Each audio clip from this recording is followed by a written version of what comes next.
Let's get into it, baby.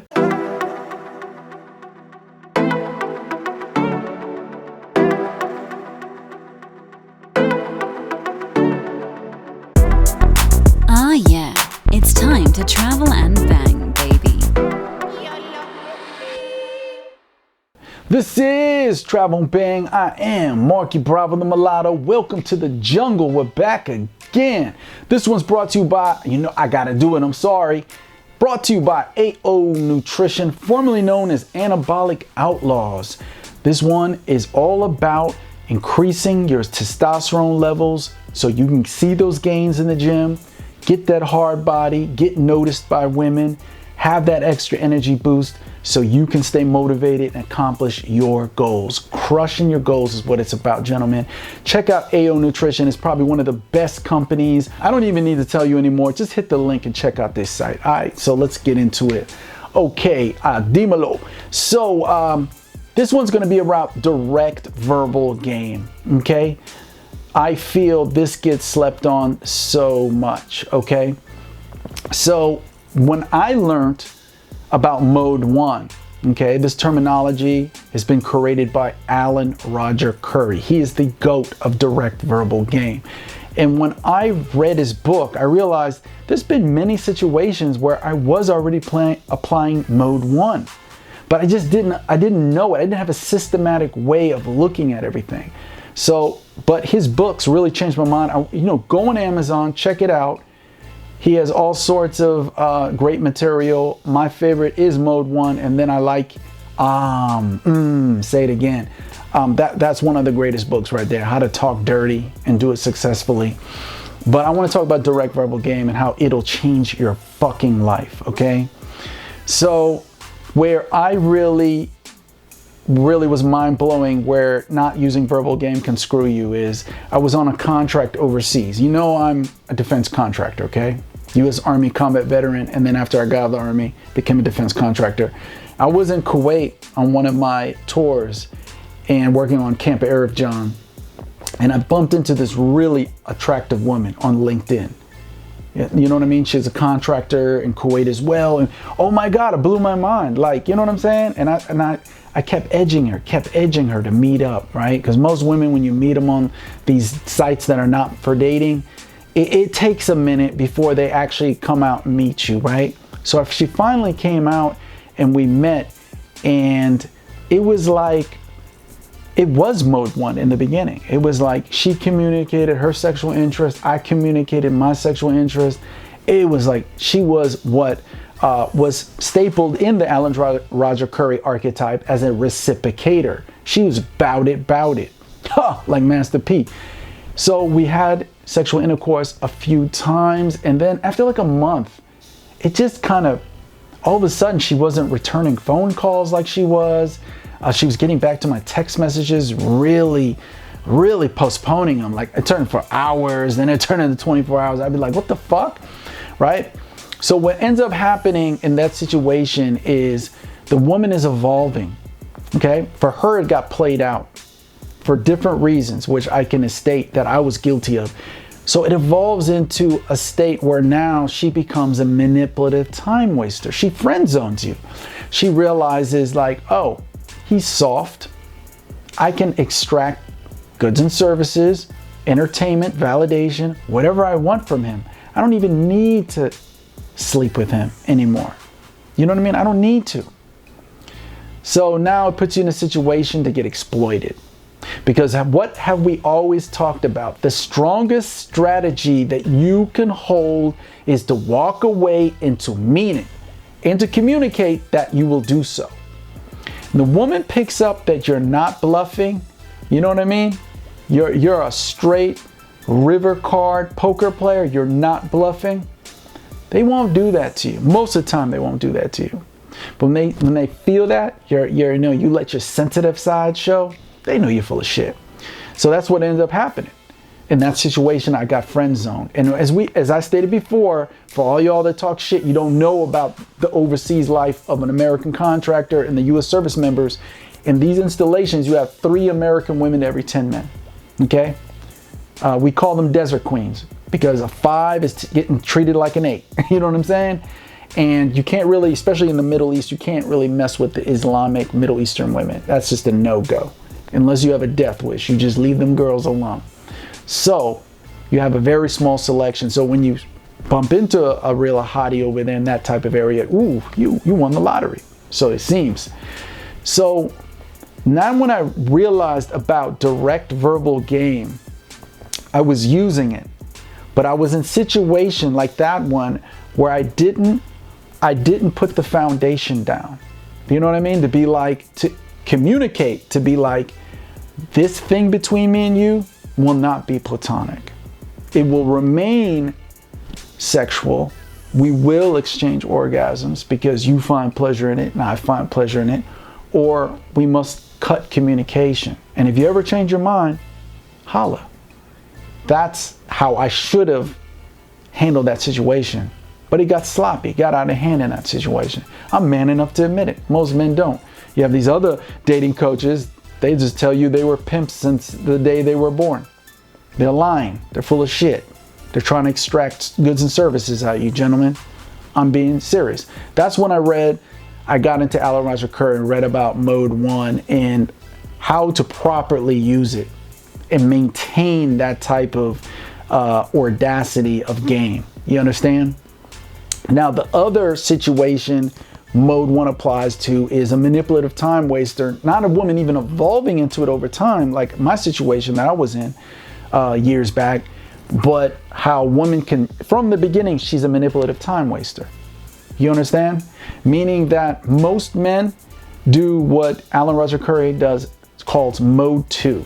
It's cryptic, it's vague, it's indirect. The man's mentality is, you know, I'll just flirt with her. I won't really directly tell her what I want, what I expect, but I'll cryptically communicate my sexual interest in her, right? Well, if you run into a manipulative time waster, she's going to use you for what you're worth, because the man has the promise. He thinks he has the expectation that if he plays along with it, right, shows the woman what a good boy he is, she'll give him doggy treat reward pussy. Do you understand? It's almost like how Alan Roger Curry explained it. Like, for instance, you want to go, the woman's like telling the man, you want to go bowling with me and my friends? You never know what happens afterwards. But she knows goddamn well in that situation, she's not going to do anything with you afterwards. She'll call you, these type of women will call you over to help you move. You know, she has to move from one house or one apartment to another, and she calls you over to help her move all her furniture. The promise, you know what I mean? Giving you the indirect promise that you might become intimate with her. When she knows, deep down inside, she knows she has no attraction to you in that sort, but she's exploiting it. She's exploiting your sexual interest in her. See? That's the dangers of not applying direct verbal game. Okay? And then the mode 3 is the worst. It's when you're a part of the woman's fun club. They call it fun clubbing. All right? Also coined by Alan Roger Curry. Become part of a fun club, you're basically communicating to the woman, I have no sexual interest in you. I just want to be your male girlfriend. I'm okay. You know what I mean? You can tell me about all the guys you're fucking. You know what I mean? I'm okay with that. We're just friends. You might as well be then her quote unquote gay hairdresser friend. Not cool. Especially, it's not cool if you're not, it's not cool if that's not your main intention. You're living a lie. It's not cool if you have sexual interest in a woman and you're playing this fucking role. Makes you fake. Makes you the worst of the types of desperate, weirdo simps, okay? But life is short. Gentlemen, I want to point this direct, okay? I don't want to be grim. I'm going to be graphic. We're going to die one day. No one else really talks about that because it's grim, but we are. You're going to die one day. And you know what? Matter of fact, tomorrow and the week after and the month after isn't promised that you'll grow to an old, ripe age. So what does that mean? That means you should do direct verbal game. And you should not give a flying magic goat fuck about rejection. You just shouldn't. Who cares? And this is where I talked about in other videos how a lot of men are guilty of pedestalizing women. When we already been through this again and again and again, You treat her like a celebrity, she's going to treat you like a fan. The way you need to treat the woman always is like your little bratty sister. I don't have any siblings. I don't either. Pretend. Treat her like your little bratty sister. Okay? When I picked up the supermodel from the airport, me and her hung 10, we did things, okay? I treated her like my little bratty sister. But I could see where if I treated her like, oh, a goddess, oh, supermodel, you know, she would have been like, her punani would have got drier than the Sahara Desert.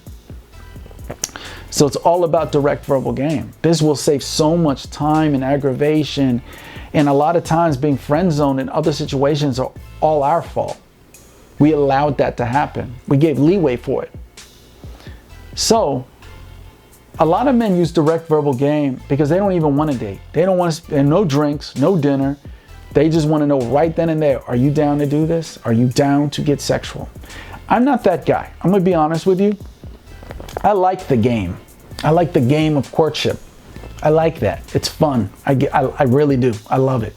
But what I do like about direct verbal game, Alan Roger Curry's mode 1, is you say it from the beginning so she understands. She has an understanding from the beginning that you have a sexual interest in her. I have no interest in becoming another one of your platonic guy friends. Initially, my interest would be to become intimate with you. You know what I mean? And you could play around with the wording. You know what I mean? You can if you want to be very out there, you can say I would like to exchange orgasms with you. If you want to get out there, it depends what kind of woman you're talking to. Those situations depend on what kind of woman you're talking to. If you're talking to a woman who's not as vulgar, right? She has a little bit more classy or more conservative. You got to shape it up. You can't just come out and say some, you know what I mean? But I know some women, they're like pirates. Arr, give me the pushy armor timbers. You know what I mean? Not like that, but you know what I'm saying. So that's how direct verbal game can change your life. It can change your fucking life. I'm sorry for my urban French, okay? I just really want men to understand that. I want you to study it. You can find some examples of it in my book, but I really would point you also to The Godfather, Direct Verbal Game, Alan Roger Curry. Check his books out. Just type his name in Amazon. You'll find all of them. Subscribe to his YouTube. Show him some love. Let him know I sent you. Okay?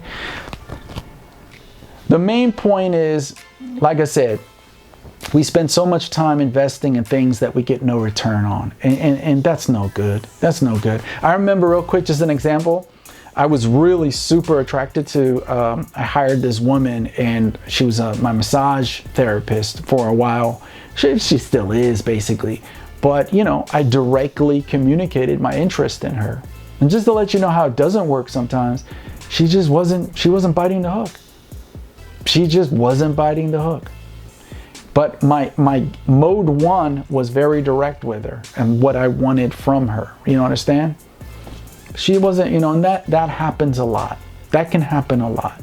And I want to prepare you for that. As a matter of fact, I want to tell gentlemen, when you go in to do mode 1, go in already expecting it not to go your direction. And that way, when it does go in your direction, it's like, hell yeah. Oh yeah. Yeah. Okay? Till next time, this has been Travel and Bang Asombroso.